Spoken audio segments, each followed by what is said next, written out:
Bonjour et bienvenue à ce nouveau numéro de 3 minutes pour comprendre. Aujourd'hui à 3 minutes pour comprendre, nous allons répondre à la question de notre ami Riquel. Riquel qui a demandé quelles sont les différentes rentrées en Turquie et elle demande mon avis sur le meilleur moment de postuler pour fréquenter dans les universités turques.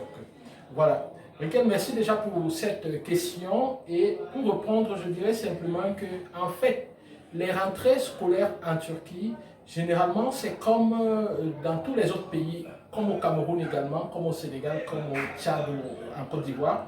Généralement, en septembre, il y a la rentrée universitaire, la grande rentrée universitaire qui concerne toutes les universités et toutes les filières. Et donc, vous avez pour toutes les filières et pour toutes les universités, la grande rentrée universitaire, c'est en septembre. Que vous soyez en licence, en master, ou en doctorat ou alors pour les vocational schools, la grande rentrée c'est en septembre. Généralement, ça peut être en septembre pour certaines universités, le 9 septembre, le 10 septembre, le 15 septembre et tout. Et parfois certaines repoussent jusqu'en octobre.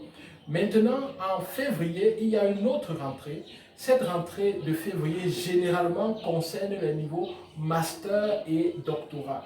Donc, pour les étudiants de licence, les rentrées de février, généralement, ils ne sont pas concernés. Mais par contre, les universités ont parfois certaines astuces. C'est-à-dire, lorsque vous vous présentez à l'université en décembre, par exemple, et qu'ils ont envie de vous accepter, ils pensent que vous pourrez être accepté selon les critères qu'ils ont fixés pour l'acceptation dans cette université-là. Ce qu'ils peuvent faire, c'est que, OK, ils vous admettent et ils vous mettent en réserve.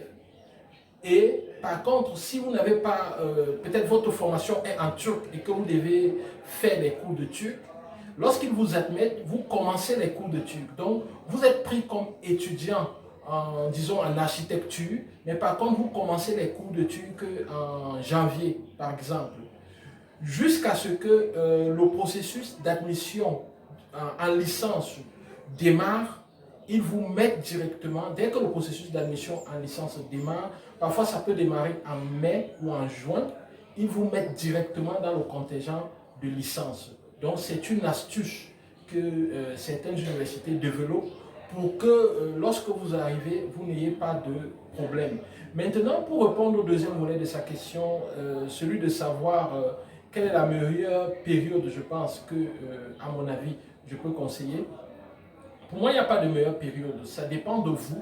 Si vous estimez, au moment où vous vous sentez le plus prêt, n'est-ce pas, c'est la meilleure période pour vous. C'est comme pour, disons, lorsque vous voulez laver le bébé, n'est-ce pas, vous chauffez de l'eau, n'est-ce pas. Parfois, vous dites, oh, l'eau, elle n'est pas très chaude, elle n'est pas très refroidie, elle n'est pas très tiède. Vous mettez la main pour tester et tout, pour voir, pour regarder le meilleur moment. Parfois, c'est difficile d'évaluer le bon moment, la bonne température, sauf peut-être si vous avez un thermomètre. Mais dans ce cas-là, ce que je peux vous dire, c'est que la meilleure période dépend de vous, le moment où vous êtes le plus prêt possible. Surtout que pour les rentrées des cours de langue, ça se passe chaque mois. Et compte tenu du fait que lorsque vous arrivez par exemple de l'Afrique ou même de l'Europe ou de l'Amérique, généralement vous avez besoin d'apprendre le turc pour commencer votre programme. Votre meilleur moment peut être à tout moment. Je prendrai l'exemple par exemple d'un étudiant qui a commencé en janvier et il a gagné du temps parce qu'il a commencé en janvier et il fait licence. Il a commencé des cours de langue en janvier et actuellement il est en train de terminer ses cours de langue et vous voyez qu'il va se rattraper. Il sera pratiquement comme ceux qui sont arrivés en septembre parce qu'en septembre, il pourra commencer l'université parce qu'il a presque terminé ses cours de langue. Donc, j'espère que j'ai répondu à votre question. Nous donnons rendez-vous la prochaine fois pour 3 minutes pour comprendre. Je consacre ces 3 minutes pour répondre à vos questions sur la Turquie, sur les études, sur le business et aussi pour vous partager mon expertise. Donc, il sera question pour nous de parler ici parfois du domaine de traitement des eaux, des problématiques de l'environnement, des médicaments dans l'environnement. Bref, 3 minutes pour comprendre, c'est un peu mon terrain de jeu. Merci et au revoir. À très bientôt.